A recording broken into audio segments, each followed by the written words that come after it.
interpolation proper.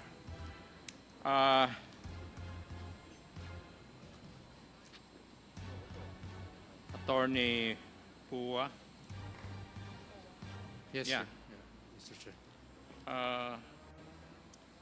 Would it be correct that you stated in the previous hearing na only the Vice President and the SDO know where the confidential funds went?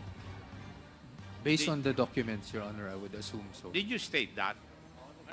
What I was asked, Mr. Chair, I was asked, Your Honor, I think by Representative Castro, if I knew anything about it. And I said na sa totoo, wala po talaga akong kinalaman sa management or operation ng confidential funds. So if I remember correctly, and the transcripts would probably bear me out, tinanong niya, kung hindi ikaw sino? So I said, well, I would assume the signatories, Your Honor, of the certifications and of the other documents. And she asked me who. So I said the SDO and probably the head of agency. So yung sagot po ninyo, it's a presumption. Well, Your Honor, kasi hindi ko po alam kung saan... Because you answered the question under oath. Yes, Your Honor. And therefore, you stated the name of the Vice President and the Special Dispersing Officer. That they're the only ones who know where the confidential funds went. That is correct, Your Honor. No? That Because is why I asked based you on the documents, yes. whether you stated this statement in the last hearing. Yes, Your Honor. But just to clarify, I mentioned that it was based on the documents, Your Honor, because the documents would point that way. Kasi kung titingnan ko yung statement po ninyo, kung wala nang ibang nakakalam kung saan napunta yung pondo, ay dadalawang bagay lang ang nangyari. Di ba? Kasi either ibinulsa ni VP o ni STO o ginamit sa ibang bagay ni VP at saka ni STO. Hindi po ba? Your Honor, please, I wasn't... Hindi, yun po yung sagot but ninyo. I wasn't alluding to that, Your Honor. I beg your pardon? I wasn't alluding to that, Your Honor, if I may beg your indulgence. Opo. Kowa, correct me if I'm wrong. Di ba? Yung pondo allocated sa office. Tama. Nag-cash advance sila from Land Bank. Tama. Land Bank, nag-cash advance sila doon, dinala sa opisina. Ang makaalam na lang doon ay yung head of office or head of agency at saka yung special disbursing officer. Tama. Di ba ba? At yung special disbursing officer, yun yung mag-allocate kung saan pupunta yung gagastusin yung pondo. Di po ba? Sagutin niyo ako, Kowa.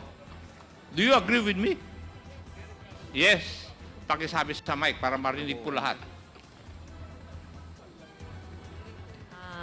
With your permission, Your Honor, yes po, Your Honor. Yes.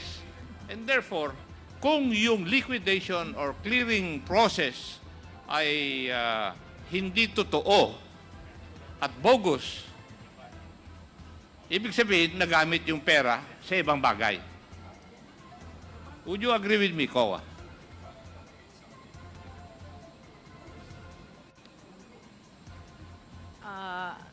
Well, based on your statement, Your Honor, and based on which you said that the liquidation or the documents are bogus, so we presume that the funds, no other evidence presented, were illegally disbursed.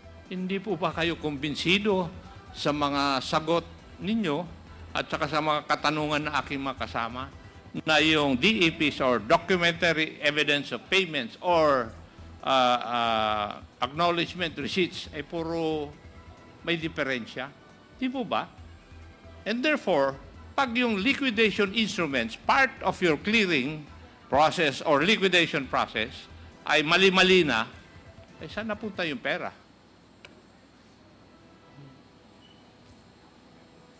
Tell me. Dalawang bagay lang po. Kasi dami ko na naimbestigan na ganito nung nasa pulis ako eh. Saka sa PCINP. Oh, di ba? Either ibinulsa or ginamit sa iba. Either way, mali. Di po ba? Would you agree, Kowa? If the liquidation po is bogus, Kasi hindi naman napunta doon sa totoo eh. Doon sa clearing instruments na binigay. Di ba? Kung naibulsa, masama, ninakaw mo na eh, di ba? Ngayon, kung ginamit sa iba, technical malversation yun. Would you agree with me, attorney? that is assuming it was not used as confidential expense Eh, po. mali na nga yung clearing instrument sa liquidation process eh. Yung mali yung pag-clear at saka pag-liquidate, what is your conclusion?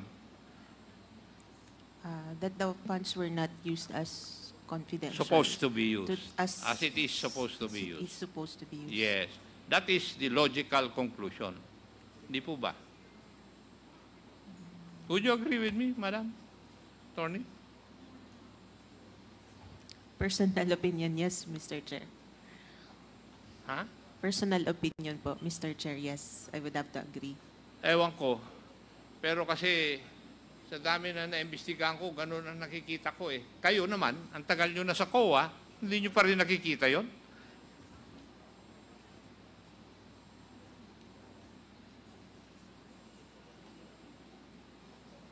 Di ba? Kasi if your liquidation or clearing process is wrong, di definitely yung kung saan pinuntan yung pera, hindi po dun sa tama.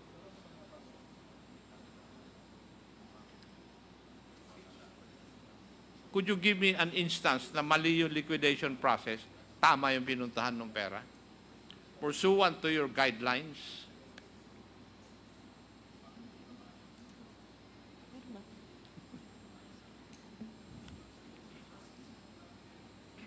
Yun nga po, Mr. Chair, personal opinion,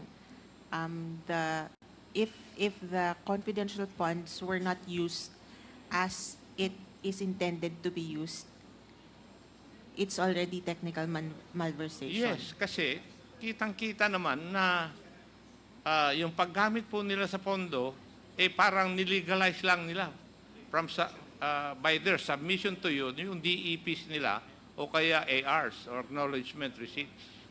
Di ba? Na mali-mali. Would you agree with me? Yes, Mr. Chair. Yes, thank you. Kasi yun ang nakikita ko na nangyari, process eh. Nag-withdraw sa land bank dahil nandun yung pondo na confidential fund. Dinala sa opisina yung SDO. Hindi ko alam. Kaya nga hinahanap namin yung SDO para tanungin namin kung saan napunta eh. Paano niya inallocate yung pondo eh. But as it is, yung liquidation instruments ay mali-mali po eh. Kaya sigurado ako, hindi napunta sa tama rin yung pondo. There are only two things na pinuntahan yung pondo. Nagamit sa iba o ibinulsa. Kung ayaw nyo matanggap yun, ako kaya kong tanggapin. Kasi marami na akong dinaanan na investigasyon. Na ganun. Natameme kayo?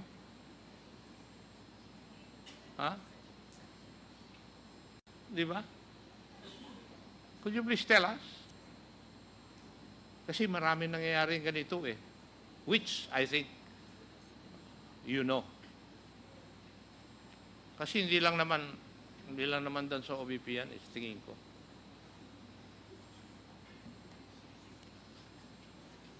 Okay? So,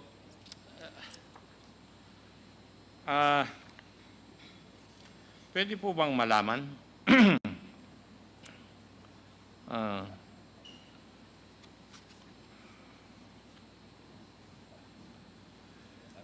Yun pong mga certification na ginamit po yung security group ni Vice President. Tinanggap din po ninyo.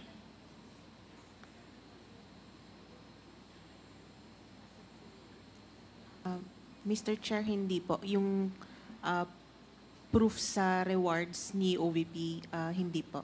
Hindi. Kaya po na-disallow yung payment of rewards. Sa DepEd. Sa DepEd po kasi, parang na-deem namin na independent party yung nagbigay ng certification. So, Pakilapit lang yung... since na-deem namin na independent na group yung nag-issue ng certifications, we accepted the certifications. So, tinanggap ninyo. Opo, Mr. Yung Chair. yung certification galing doon sa office ng Vice President Security Group. Hindi po. Yun ang hindi po namin tinanggap since parang kasama din po ng OVP po yun eh. Pero yung sa DepEd po kasi, ibang party na po kasi yung nag-issue ng mga certifications. Ayun yung natanong na nung last hearing Yes, yung mga Mr. Chair. Philippine Army units Yes, Mr. Chair. na nag-conduct ng Youth Leadership Summit. Yes, Mr. Chair. Yes, thank you. But would you agree with me that the office of the Vice President is separate from the office of the VPSG? Yes, Mr. Chair. But they are the group that is specifically, it's like yung PSG po ni President na specific na naka-assign kay VP po.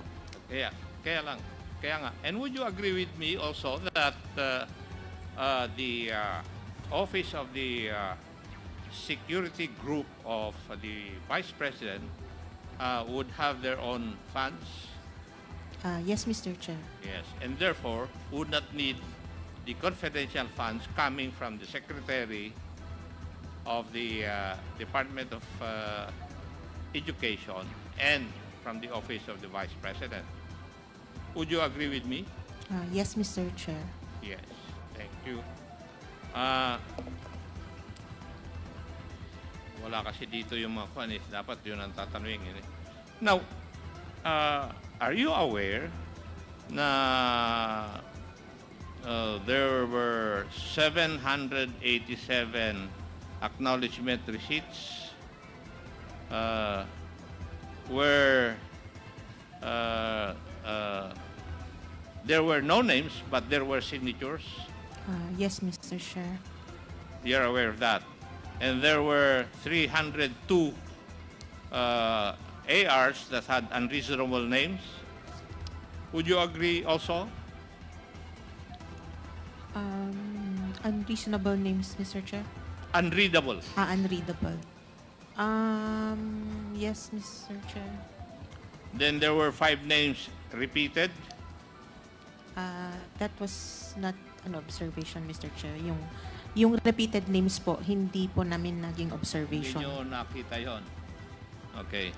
And insofar as the confidential fund of the Department of Education is concerned, yung location ng where the YLS were conducted did not match locations where information to support this YLS were supposedly bought. Would you agree with that? Yes, Mr. Chair. More specific areas po yung certification. Yes. Now, would you also agree that there were identical entries, amount expended, and number of receipts for the second and third quarter of 2023 for entries on provision of medical and food aid? Yes, Mr. Chair. Yes. It's not very unusual naman po. Since I beg your pardon? it's not very unusual naman po since pwede naman po talaga mangyari. So, usual na, yung nangyayari yon. Hindi naman po usual, pero hindi naman siya ganun ka-unusual. O, sige. Whether it's usual or unusual, is it in accordance with the joint circular? Sa joint circular po kasi, documentary evidence of payment lang po ang requirement. Pakisagot lang yung tanong, whether usual or unusual, is it in accordance with your joint circular? Since the document was submitted You po, think they are? yes po, yes. So it's your opinion? Yes, Mr. Okay, Chair. thank you. May we go to yung kwan, yung acknowledgement receipts or DEPs. Now, we have examined yung DEPs or acknowledgement receipt, which were used to liquidate the confidential funds. And I would like, Mr. Chair, to make the following statements from the examination. May nakita po na mga acknowledgement receipts that all appear to be signed by the same pen. Would you agree with that also, Madam Kawa? Yes, Mr. Chair, since either blue or black po yung... Yes, kaya nga. Makikita po natin ito sa color ng ink. Yes, Mr. Chair. Yeah. Which is a very distinct shade of blue na may shades of black. I think it's there shown.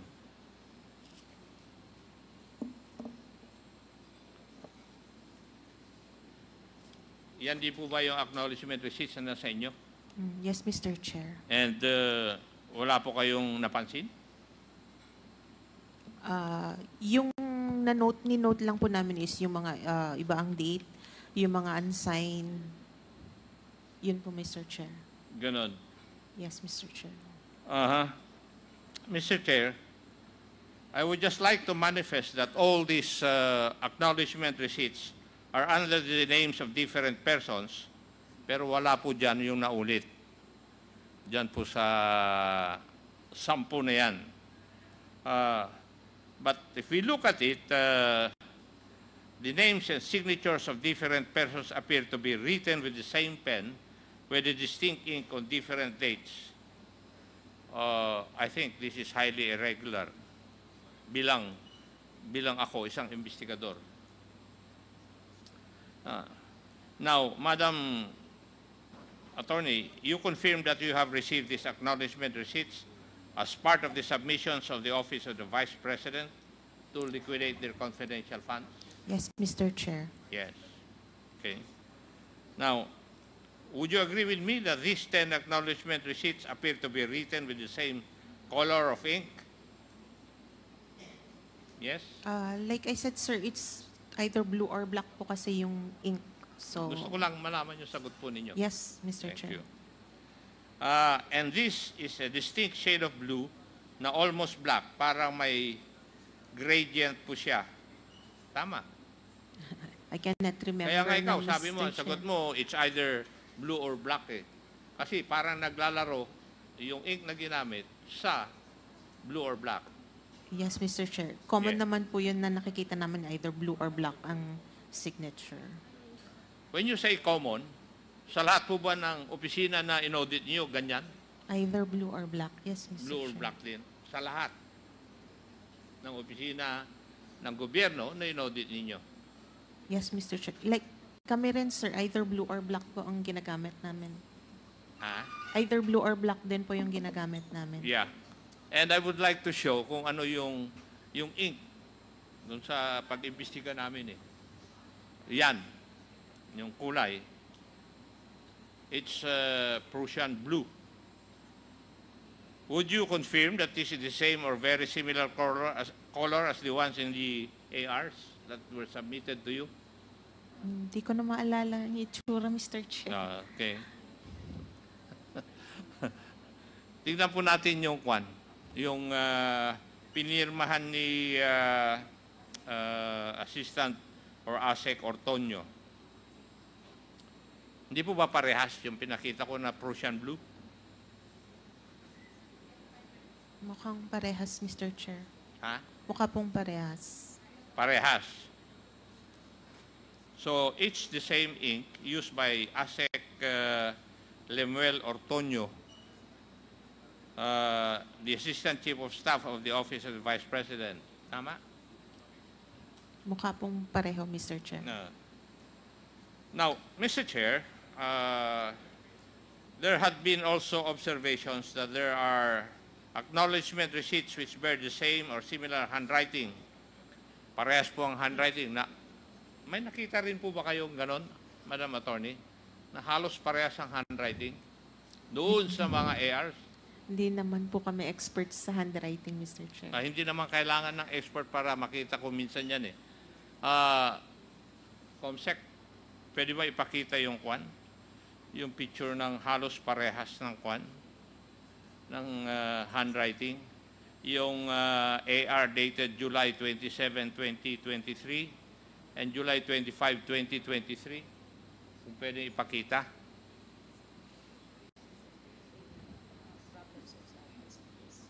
Yung problem?